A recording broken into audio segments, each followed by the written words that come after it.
Um, uh, how did I capture her sound? I didn't go through extensive lessons. I think straight away, one of the coolest things about getting to read for this job and to meet Greta and to meet Amy was that straight away I knew, and everybody that's read the book knows, that Amy is seen as the best but the worst child, and she's a brat and she's rude and she says all the right but the wrong things.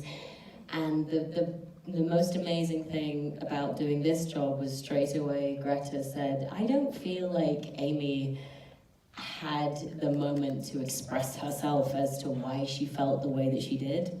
And that was straight away.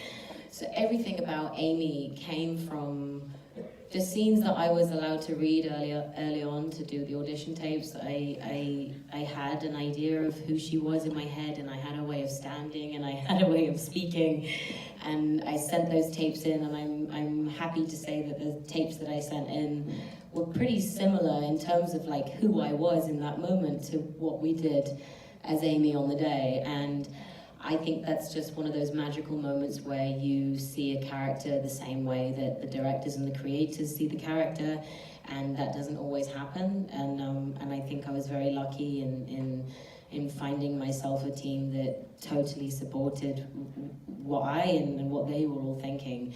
And in terms of the accent, we all had an amazing dialect coach. And we would just talk to each other in the accent, not 24 hours, but I think we all had a very similar way of how we wanted them to speak. We didn't want them to be too uppity. We didn't want them to sound like they were in corsets. They wanted to be natural and real and raw, but they also had to be from that era. And I think one of the coolest things about getting on set was that the way that Greta wrote, on the page, there would be lines that were literally on top of one another. And I didn't really know, I thought that it was a mistake. I was like, oh, Greta, she's forgot to press the space button again.